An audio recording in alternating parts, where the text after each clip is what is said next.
दिन हलाल जरूर होती है। वही पालघर के साधुओं की हत्या को देखने वाली पुलिस कल किस प्रकार से अर्नब गोस्वामी के बाल खींचते हुए, घसीटते हुए उनके घर से लेकर के जाती है। महाराष्ट्र सदन के बाहर खड़े होकर के महाराष्ट्र सरकार को ये चुनौती दे रही हूँ मैं कि उद्धव ठाकरे, आपके अंदर यदि हिम्मत है तो लेकर के जाओ, एक एक विद्यार्थी परिषद के कार्यकर्ताओं को ठूस दो अपनी जेल के अंदर। ये उद्धव ठाकरे जान ले, तेरी बारी आई है। अरे बोरिया बिस्तर बांध ले, तेरी बारी आई है। ये उद्धव ठाकरे जान ले, तेरी बारी आई है। ये बोरिया बिस्तर बांध ले, तेरी बारी आई है। बोलो बोलो भारत माता की वंदे वंदे विद्यार्थी परिषद जिंदाबाद जिंदाबाद जिंदाबाद। कि आज हम यहाँ पर सब एकत्रित हुए हैं एक आक्रोश के साथ। ये आक्रोश है किस चीज के लिए?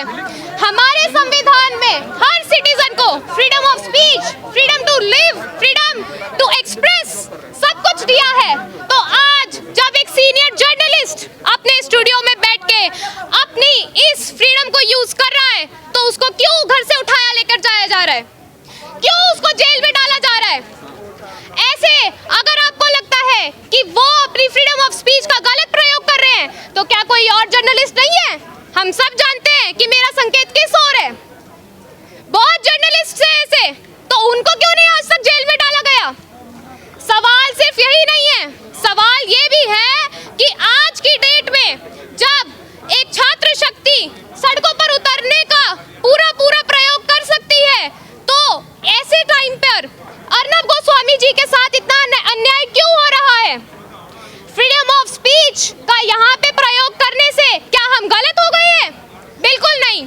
हम अपनी फ्रीडम ऑफ स्पीच का पूरा प्रयोग करेंगे और इसी आक्रोश के साथ, इसी तेज वाणी के साथ हम आगे बढ़ते जाएंगे और मुंबई सरकार को दिखा देंगे कि हम थमने वाले नहीं हैं, रुकने वाले नहीं हैं। अपनी बात को मैं आरंभ करना चाहूंगी एक नारे के साथ में, और मैं ये भी कहना चाहूंगी कि ये नारा सिर्फ एक नारा नहीं है, बल्कि ये नारा अर्नब गोस्वामी की रिहाई के लिए और अपने संवैधानिक अधिकारों की रक्षा के लिए हमारे दृढ़ संकल्प को दिखाता है कि दम है कितना दमन में तेरे, देख लिया है देखेंगे। तो जेल में तेरी जगह है कितनी, देख लिया है देखेंगे। कुछ माह पहले तक तो हमने ये सुना था कि महाराष्ट्र में एक शेर रहता है। कुछ माह पहले तक हम सब ने ये सुना होगा कि महाराष्ट्र में एक शेर रहता है, परंतु आज वो शेर बकरी बन गया है। और ये कहना चाहती हूँ कि कोई भी बकरी कितना भी क्यों ना फुदक ले, कोई भी बकरी कितना भी प्रसन्न क्यों ना हो ले, पर हर एक बकरी बकरीद के दिन हलाल जरूर होती है। और उद्धव सरकार, ये बात तुम्हें समझ लेनी चाहिए कि आज तुम जिस पार्टी के साथ गठबंधन करके शेर से बकरी बन रहे हो, वही पार्टी एक दिन तुम्हें यदि बकरी की तरीके से हलाल नहीं कर देगी तो तब तुम आकर के इस देश के युवाओं से बात करना, तब तुम इस देश के युवाओं से आकर के एक बार प्रश्न करने का प्रयास कर लेना। ये उद्धव सरकार जो कि पालघर में जब साधुओं की मॉब लिंचिंग कर दी जाती है, सरेआम पुलिस के सामने पालघर में साधुओं को मार दिया जाता है, उनकी हत्या कर दी जाती है, तो वहीं बगल में खड़ी हुई महाराष्ट्र सरकार के वो जो महाराष्ट्र सरकार के जो गुंडे हैं, मैं उन्हें गुंडे ही कहूंगी, वो पुलिस नहीं, वो गुंडे हैं। ऐसे महाराष्ट्र सरकार के गुंडे वहीं हाथ पर हाथ धरे खड़े रहते हैं और उनकी आंख के सामने पालघर में साधुओं की हत्या कर दी जाती है।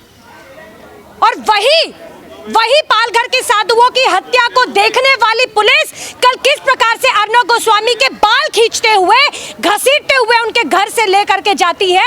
अर्नब गोस्वामी को पुलिस थाने में बेल्ट से मारती है, यह हम सब ने सोशल मीडिया के माध्यम से देख लिया है। और कोविड महामारी को ध्यान में देते हुए सोशल डिस्टेंसिंग रखें और मास्क पहन के रखें। ये सबको समझना चाहिए कि आखिर इस कोरोना महामारी के दौर में भी देश के युवाओं को सड़कों पर आने पर मजबूर किसने किया? आखिर किसने हमें इस बात के लिए मजबूर किया कि हम सड़कों पर उतर करके प्रदर्शन करें? कल जिस प्रकार से महाराष्ट्र में एक व्यक्ति के और अपने देश के जो लोकतंत्र है, लोकतंत्र के चतुर्थ स्तंभ को किस प्रकार से उखाड़ कर फेंकने का प्रयास किया गया, वो हम सभी सभी ने देखा। हमारे हर एक व्यक्ति के कॉन्स्टिट्यूशनल राइट, अभिव्यक्ति की आज़ादी का गला घोटने का प्रयास किया गया, वो हम सब ने देखा है। और देश का एक जागरूक नागरिक होने के नाते, एक जागरूक छात्र संगठन का कार्यकर्ता होने के नाते हम सड़क पर आज उतर के अपनी आवाज़ को बुलंद कर रहे हैं। और वो एक संस्कृत में कोटेशन है ना कि विनाश काले विपरीत बुद्धि, जो कहा गया है कि जब नाश मनुष्य पर छाता है पहले बुद्धि विवेक हर जाता है। तो सच कहा जाए तो महाराष्ट्र की उस खिचड़ी सरकार के साथ आज कुछ ऐसा ही हो रहा है। महाराष्ट्र की वो खिचड़ी सरकार आज अपना बुद्धि विवेक खो बैठी है, जिसके कारण उसने अर्णव गोस्वामी को आज गिरफ्तार किया है। और चाहे पालघर में साधुओं की लिंचिंग करनी हो, सुशांत के केस में जबरदस्ती बिहार से गए पुलिस ऑफिसर्स के साथ बदसलूकी करनी हो, पालघर में साधुओं की हत्या पर मौन साध लेना हो, सुशांत के जो हत्यारे हैं या सुशांत की जो मृत्यु हुई उस केस को गोल गोल घुमाने का प्रयास करना हो, बॉलीवुड के ड्रग माफियाओं का समर्थन करना हो, हर एक प्रकार से महाराष्ट्र की सरकार बार बार ऐसे कदाचारी और दुराचारी लोगों को डिफेंड करने के लिए आगे आ रही है। पर देश का युवा, हम छात्र संगठन, विद्यार्थी परिषद के कार्यकर्ता उन बातों को किसी भी हालत में बर्दाश्त नहीं करेंगे। और कल अर्णव गोस्वामी को की वह गिरफ्तारी देश के लोकतंत्र में, देश के चतुर्थ स्तंभ में और हमारे संवैधानिक अधिकारों के ऊपर एक काले दिवस के रूप में सामने आया है। और हमें ये बात समझने की भी आवश्यकता है कि आज हम सिर्फ अर्णव गोस्वामी की रिहाई की मांग नहीं कर रहे हैं, हम यहाँ खड़े हुए हैं ताकि कल को किसी और व्यक्ति की वह अभिव्यक्ति की आज़ादी समाप्त ना कर दी जाए। हम इसलिए खड़े हैं ताकि कल को कोई हमारे संवैधानिक अधिकारों का हनन न कर ले। हम इसलिए खड़े हैं ताकि कल को कोई भी सरकार, कोई भी सत्तासीन पार्टी किसी भी व्यक्ति को जबरन जेल में ना ठूस दे। और आज महाराष्ट्र सदन के बाहर खड़े होकर के महाराष्ट्र सरकार को ये चुनौती दे रही हूं मैं कि उद्धव ठाकरे, आपके अंदर यदि हिम्मत है तो लेकर के जाओ, एक एक विद्यार्थी परिषद के कार्यकर्ताओं को ठूस दो अपनी जेल के अंदर। उद्धव तेरी तानाशाही नहीं चलेगी, नहीं चलेगी। उद्धव तेरी तानाशाही नहीं चलेगी, नहीं चलेगी। और ये कल का दिवस देश के लोकतंत्र के ऊपर काले दिन के रूप में सामने आया है, परंतु जब हमने 1975 के उस इमरजेंसी के दौर को हमारे पूर्वजों ने बर्दाश्त नहीं किया और कुछ ही माह में इंदिरा गांधी को उनका सबक सिखा दिया, कुछ ही महीनों में इंदिरा गांधी को आईना दिखा दिया, तो महाशय वो तो इंदिरा गांधी प्रधानमंत्री थी जब उसके आपातकाल को इस देश के युवाओं ने बर्दाश्त नहीं किया जेपी जी के नेतृत्व में।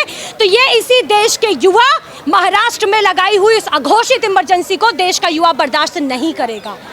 और आपने सच कहा जाए तो जिस प्रकार से 1975 में कांग्रेस ने इमरजेंसी घोषित की थी, आज 2020 में आप उसी कांग्रेस पार्टी के साथ गठबंधन में मिल करके उसी अपने चरित्र को दोहराने का प्रयास कर रहे हैं। पर देश का युवा इस किसी भी प्रकार के अत्याचार को सहन नहीं करेगा और हर अत्याचार का मुंहतोड़ जवाब देने के लिए इस देश का युवा सक्षम है और सक्रिय भी है। जब तक देश की इस मीडिया को, महाराष्ट्र के उस रिपब्लिक भारत मीडिया चैनल को आज़ादी नहीं मिलती, जब तक अर्णव गोस्वामी को रिहा नहीं किया जाता है, तब तक इस देश का युवा सड़कों पर उतर करके अपनी आज़ादी की मांग करता रहेगा।